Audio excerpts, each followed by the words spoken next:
आज जो हमारा टॉपिक है वो वक्फ संशोधन कानून को लेकर है। वक्फ कानून के बाद लगातार जो विरोध देखने को मिल रहा है, उसके बाद सवाल ये कि कौन है जो माहौल खराब करने की कोशिश कर रहा है और कौन है जिसका वक्फ संशोधन बिल के पास होने के बाद लगातार खून खौल रहा है, जिसे देश की संसद ने बनाया, जिस पर संसद की मोहर भी लग चुकी है। उस कानून पर बवाल अभी भी थम नहीं रहा। वक्फ कानून के खिलाफ सड़कों पर उतरकर प्रदर्शन के लिए लोगों को उकसाया जा रहा है, बरगलाया जा रहा है, मुसलमानों को भड़काने का काम हो रहा है।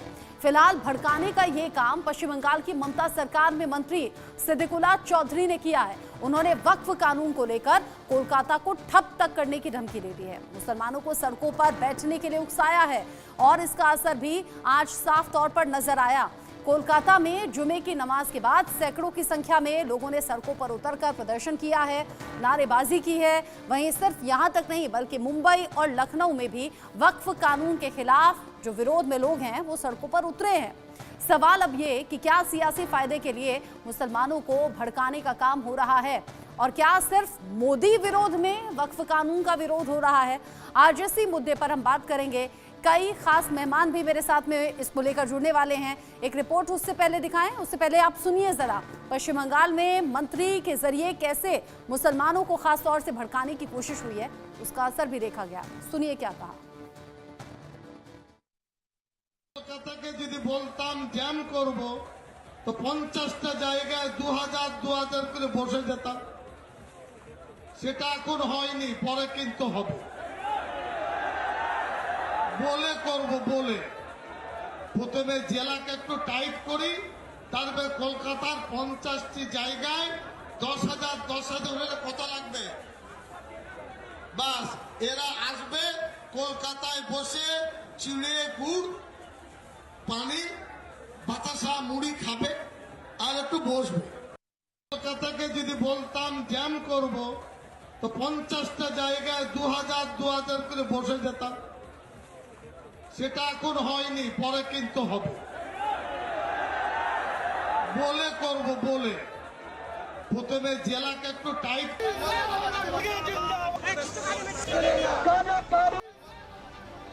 जुमे की नमाज के बाद शहर शहर विरोध का बवंडर उठा।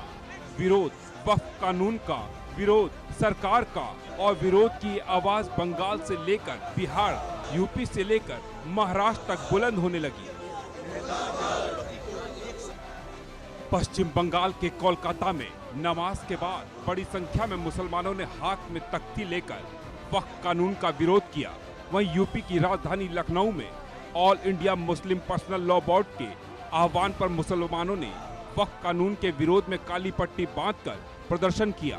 इसके अलावा मुंबई में AIMIM नेताओं कार्यकर्ताओं ने वक्फ कानून को लेकर विरोध जताया। राजस्थान के जयपुर में भी AIMIM के कार्यकर्ता सड़कों पर उतरे, वक्फ कानून के खिलाफ हल्ला बोल दिया। काला कानून मोदी सरकार लाई है, उसके खिलाफ आज हमने पीसफुल प्रोटेस्ट किया है और हमारे यहाँ ये पीसफुल प्रोटेस्ट जारी रहेगा देश भर में। मैटर सुप्रीम कोर्ट में पेंडिंग है, 16 को सुनवाई होने वाली है, लेकिन हमको संविधान ने अधिकार दिया है कि हम कानून अगर नहीं मानते, काला कानून है, ये मुसलमानों के राइट टू प्रैक्टिस रिलीजन में इंटरफेरेंस है या संवैधानिक है, संविधान का गला घोटा जा रहा है मोदी सरकार द्वारा। तो हम चाहते हैं कि फौरी तौर से ये कानून वापस लिया जाए।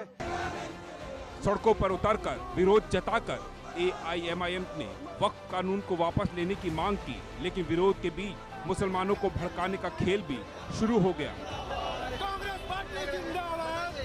पश्चिम बंगाल की ममता सरकार में मंत्री सिद्दीकुल्लाह चौधरी वक्फ के नाम पर भड़काने लगे। 10,000 लोगों को इकट्ठा कर कोलकाता को ठप करने की धमकी देने लगे।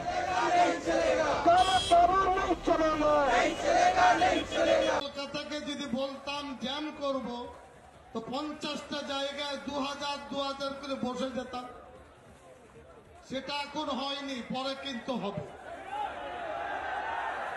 বলে করব বলে প্রথমে জেলাকে একটু টাইট করি, তারপরে কলকাতার 50টি জায়গায় 10,000 হলে কত লাগবে, বাস এরা আসবে কলকাতায় বসে চিড়ে গুড় পানি বাতাসা মুড়ি খাবে আর একটু বসবে। वक्फ के नाम पर ममता के मंत्री भड़काने लगे, मुसलमानों को उकसाने लगे, बरगलाने लगे तो बीजेपी भड़क उठी। ममता बनर्जी पर तुष्टीकरण के आरोप मढ़े, हिंसा फैलाने के आरोप लगाए और ममता सरकार को सवालों के कटघरे में खड़ा कर दिया।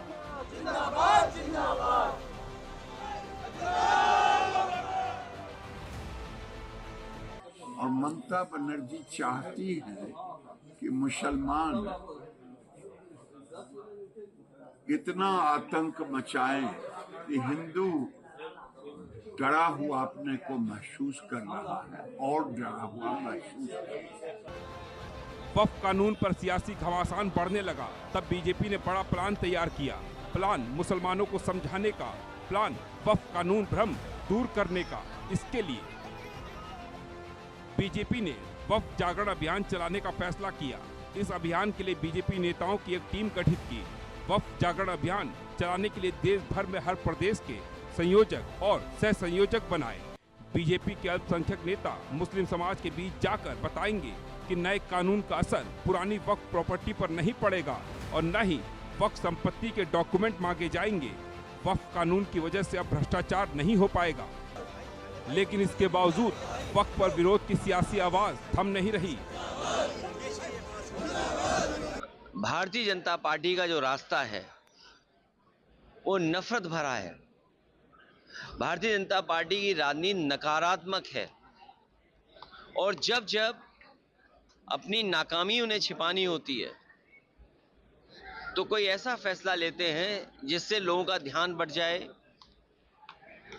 ध्यान बढ़ने के साथ साथ समाज में कैसे हम खाई खोदें उस दिशा में काम करते हैं। वक्फ कानून पर विरोध की सियासत जारी है, लेकिन सवाल ये है, नए कानून से विपक्ष और मौलानाओं को परेशानी क्यों है? क्या सिर्फ मोदी विरोध में नए वक्फ कानून का विरोध किया जा रहा है? और सवाल ये भी कि आखिर वक्फ का बवाल कब थमेगा? Bureau report, India news.